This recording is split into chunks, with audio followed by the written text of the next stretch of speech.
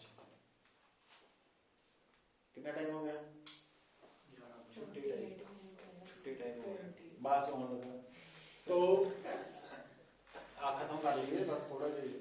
हुण देखो जिहड़ा हीट इंजन है इहदी जिहड़ी एफिशिएंसी है जे 100% हो जाए तो क्या गल भाई कोई वेस्टेज ऑफ हीट नहीं है ना, तो सारी दी सारी हीट वर्क च कन्वर्ट हो रही है। पर एफिशिएंसी 100% ताई हो सकती है जेकर T2 की हो जाए 0, तो क्या टर्म की हो जाए, यहाँ 0 डिग्री सेल्सियस नहीं है, 0 केल्विन है, केल्विन च। यहाँ T1 की हो जाए इनफाइनाइट। ਹੁਣ ਨਾ ਤਾਂ ਪ੍ਰੈਕਟੀਕਲੀ ਸਾਡੇ ਕੋਲ ਇਦਾਂ ਦਾ ਕੋਈ ਇੰਤਜ਼ਾਮ ਹੈ ਕਿ ਅਸੀਂ ਕਿਸੇ ਚੀਜ਼ ਦਾ ਟੈਂਪਰੇਚਰ ਇਨਫਾਈਨਾਈਟ ਕਰ ਸਕੀਏ ਤੇ ਨਾ ਹੀ ਇਦਾਂ ਦਾ ਵਾ ਕਿ 0 ਕੈਲਵਿਨ ਹੋ ਸਕੇ। तो ਇਹਦਾ मतलब प्रैक्टिकली 100% एफिशिएंसी वाला हीट इंजन तैयार करना इम्पॉसिबल है, पॉसिबल नहीं।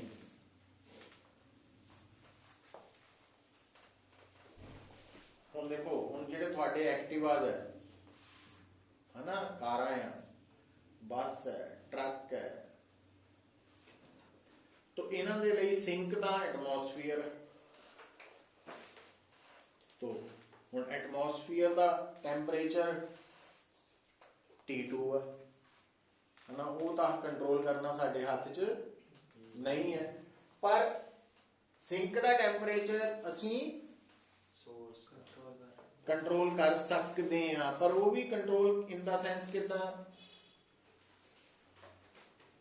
ਜਿਹੜੇ ਚੈਂਬਰ 'ਚ ਬਰਨਿੰਗ ਹੋ ਰਹੀ ਹੈ ਹਨਾ, ਉੱਥੇ ਉਹ ਚੈਂਬਰ ਦਾ ਜਿਹੜਾ ਮਟੀਰੀਅਲ ਹੈ, ਜੇ ਮੰਨ ਲਓ ਉਹਦਾ ਮੈਲਟਿੰਗ ਪੁਆਇੰਟ ਹੀ ਕੰਟਰੋਲ ਕਰੂ।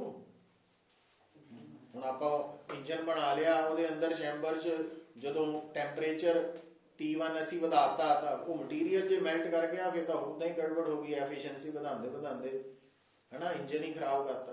ਤਾਂ ਕਹਿਣ ਦਾ ਮਤਲਬ T1 T2 ਇਹਦੇ ਹੱਥ 'ਚ ਕੰਟਰੋਲ ਹੈ ਹੀਟ ਇੰਜਨ ਦਾ, ਐਫੀਸ਼ੀਐਂਸੀ ਦਾ, ਵੀ ਕਿੰਨਾ ਵਰਕ obtain ਹੋਏਗਾ ਹੀਟ ਤੋਂ। ਪਰ ਆਪਾਂ ਦੇਖ ਚੁੱਕੇ ਹਾਂ ਕਿ ਪ੍ਰੈਕਟੀਕਲੀ ਐਫੀਸ਼ੀਐਂਸੀ 1 ਮਤਲਬ ਪੂਰੇ ਦੀ ਪੂਰੀ ਹੀਟ ਵਰਕ 'ਚ ਤਾਂ ਹੀ ਕਨਵਰਟ ਹੋ ਸਕਦੀ ਹੈ ਜੇਕਰ ਜਾਂ ਤਾਂ ਸਿੰਕ ਦਾ ਟੈਂਪਰੇਚਰ 0 ਕੈਲਵਿਨ ਹੋਏ ਜਾਂ ਸੋਰਸ ਦਾ ਇਨਫਿਨਿਟੀ, ਦੋਨੋਂ ਹੀ ਅਟੇਨ ਕਰਨੇ ਇੰਪੋਸੀਬਲ ਹੈ। ਇਹਦਾ ਮਤਲਬ ਹੀਟ ਨੂੰ ਪੂਰੀ ਤਰ੍ਹਾਂ ਨਾਲ ਵਰਕ 'ਚ ਕਨਵਰਟ ਕਰਨਾ ਹੀਟ ਇੰਜਨ ਲਈ ਪੋਸੀਬਲ ਨਹੀਂ ਹੈ, ਹਨਾ, ਇਹ ਧਿਆਨ। ਹਾਂ, ਪੂਰੀ ਦੀ ਪੂਰਾ ਵਰਕ ਹੀਟ 'ਚ ਕਨਵਰਟ ਹੋ ਜਾਂਦਾ ਵਾ ਜਦੋਂ ਤੁਸੀਂ ਵਿਹਲੇ ਬੈਠੇ ਹੱਥ ਰਗੜਦੇ ਆ, ਰਬਿੰਗ ਆਫ ਹੈਂਡਸ, ਤਾਂ ਜਿਹੜਾ ਸਾਰਾ ਕੰਮ ਹੈ ਤੁਹਾਡਾ ਹੀਟ 'ਚ ਹੀ ਖਤਮ ਹੋ ਗਿਆ। ਪਰ ਹੀਟ ਨੂੰ ਪੂਰੀ ਤਰ੍ਹਾਂ ਨਾਲ ਕਨਵਰਟ ਕਰਨਾ ਵਰਕ 'ਚ ਪੋਸੀਬਲ ਨਹੀਂ। ਸੋ ਇਹ ਹੁਣ ਹੀਟ ਇੰਜਨ ਦੇ ਨਾਲ ਆ ਬੇਸਿਕ ਐਫੀਸ਼ੀਐਂਸੀ ਦਾ ਫਾਰਮੂਲਾ, ਆ ਵਾਲਾ ਫਾਰਮੂਲਾ ਤੇ ਵਰਕ ਵਾਲਾ ਫਾਰਮੂਲਾ, ਇਹ ਸਾਰੇ ਫਾਰਮੂਲਾਜ਼ ਹੈ। तो डिपेंड करेगा थानू। अच्छा, और एक मजेदार गल देखो, ये स्टेटमेंट जानी है, अगर मान लो प्रैक्टिकल प्रॉब्लम की जी गल करिए, प्रैक्टिकल रिजल्ट्स की गल करिए, प्रॉब्लम नहीं कि जदों सिंक नू हीट मिल रही है तां ਜਦੋਂ ਕਿਸੇ ਬੋਡੀ ਨੂੰ ਹੀਟ ਮਿਲਦੀ ਹੈ ਉਹਦਾ ਟੈਂਪਰੇਚਰ ਵੱਧਦਾ ਵਾ, ਇਦਾਂ ਸੋਚੀਏ, ਇਹਦਾ ਟੈਂਪਰੇਚਰ ਵਧਣ ਲੱਗ ਪਿਆ। ਤੇ ਜਦੋਂ ਕੋਈ ਬੋਡੀ ਹੀਟ ਲੂਜ਼ ਕਰਦੀ ਹੈ ਤਾਂ ਉਹਦਾ ਟੈਂਪਰੇਚਰ ਘਟਦਾ, ਇਹ ਘਟਣ ਲੱਗ ਪਿਆ। ਇਹਦਾ ਮਤਲਬ ਜੇ ਪ੍ਰੈਕਟੀਕਲੀ ਇਦਾਂ ਸੋਚੀਏ ਕਿ T1 ਜ਼ਿਆਦਾ ਸੀ, T2 ਘੱਟ ਸੀ, ਪਰ ਟਾਈਮ ਦੇ ਨਾਲ ਇਹ ਫਰਕ ਵੱਧ, ਔਰ ਕੀ ਹੋ ਗਿਆ, ਤੇ ਜੇ ਬਰਾਬਰ ਹੋ ਜਾਏ ਤਾਂ ਆ ਵੀ 1 ਆ ਗਿਆ, 1 ਮਾਈਨਸ 1 ਐਫੀਸ਼ੀਐਂਸੀ 0, मतलब ਹੀਟ ਵਰਕ ਚ ਕਨਵਰਟ ਨਹੀਂ ਹੋਣੀ। ਇਹਦਾ ਮਤਲਬ ਹੀਟ ਵਰਕ ਚ ਸਿਰਫ ਉਨੀ ਦੇਰ ਤੱਕ ਹੀ ਕਨਵਰਟ ਹੋ ਸਕਦੀ ਹੈ ਜਦ ਤੱਕ ਸਿੰਕ ਦਾ ਟੈਂਪਰੇਚਰ ਸੋਰਸ ਤੋਂ ਘੱਟ ਹੈ ਜਾਂ ਸੋਰਸ ਦਾ ਟੈਂਪਰੇਚਰ ਸਿੰਕ ਤੋਂ ਜ਼ਿਆਦਾ ਵਾ। ਸਿਰਫ ਉਨੀ ਦੇਰ ਤੱਕ ਹੀ ਹੀਟ वर्क च कन्वर्ट हो रही। समझ गए? मतलब आ जिहड़ा यूनीवर्स है, अगर ये पूरा यूनीवर्स एक हीट इंजन वांग देखिए आपां, इहदे विच अलग अलग फिनोमेना तां ही हो रहा है क्योंकि इस यूनीवर्स के डिफरेंट पार्ट्स अलग अलग टैंपरेचर्स दे। पर एक दिन इदां दा जरूर आना जदों पूरे यूनीवर्स का टैंपरेचर बराबर हो जाना। जिद्दन पूरे यूनीवर्स का टैंपरेचर बराबर हो गया तो फिर हीट ने वर्क च कन्वर्ट होना, मतलब कोई प्रोसेस फिनोमिना नहीं होना, हीट डेथ ऑफ यूनिवर्स कहने। पर वो डरन वाली लोड़ नहीं है, भी वो बड़े अरबा खरबा सालों बाद ये फिनोमिना होना, तो इस करके वो नहीं, बट ये सारा कुछ ਉਹਦੇ अंडर है। तो इत्थे रुकते हैं आपां, ते कल नूं लाणी क्लास छुट्टी।